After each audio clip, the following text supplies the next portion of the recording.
Chair Nels for holding today's hearing to examine the ways that we can improve the air traffic control infrastructure and staffing. I want to thank the witnesses as well today for joining us, representing aviation labor, general aviation, the airlines, aviation experts. You're all playing a critical role in helping us understand how we can ensure the safety of the flying public. The tragic mid-air collision near the Washington National Airport, the incident at Chicago Midway Airport, and recent runway incursions prove a stark reality that the U.S. aviation system is incredibly strained. As this committee continues to keep the victims and the families, some of whom are here today, in our thoughts, it reminds me of the importance of the work that we're doing and what's at stake if we fail to address the challenges that continue to plague the National Airspace System, or the NAS. So nearly 1 year into implementation of the 2024 FAA reauthorization law and a few weeks into the new administration, this committee is at a critical juncture for U.S. aviation, as the administration is, I think, wasting valuable time and resources. We need to invest in safety enhancements now, enhancements to the FAA's aging ATC infrastructure. We have to grow and support our skilled aviation safety workforce.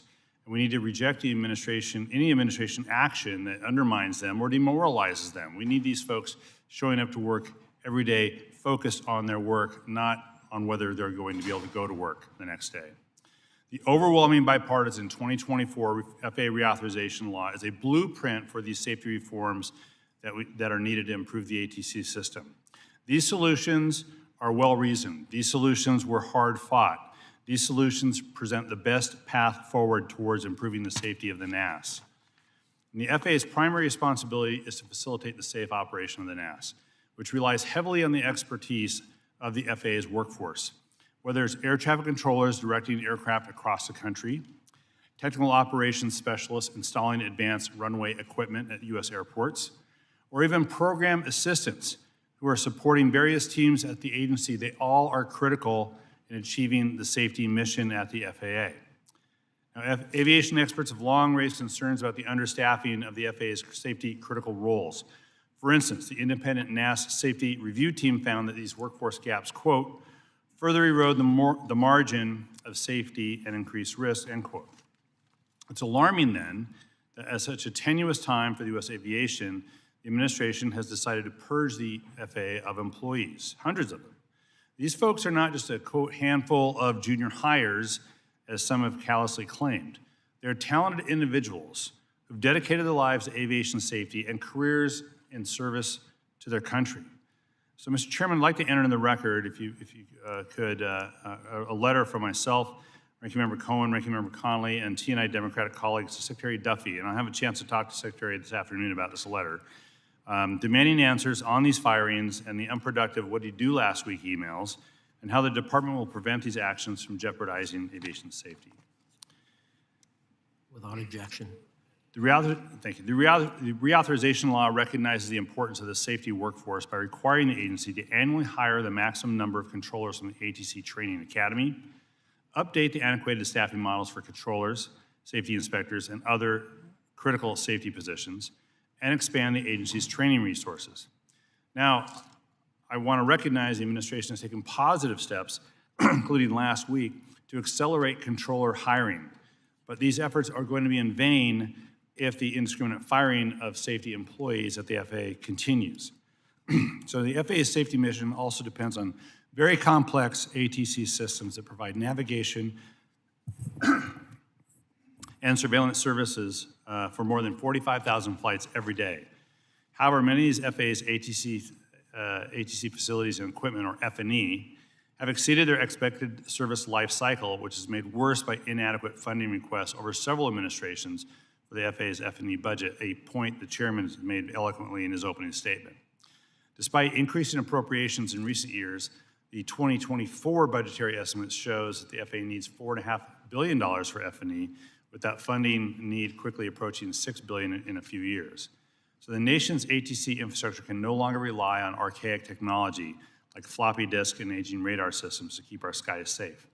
And that's why the 24 authorization directed the FAA to accelerate the replacement of outdated, insufficient, unsafe, or unstable legacy systems.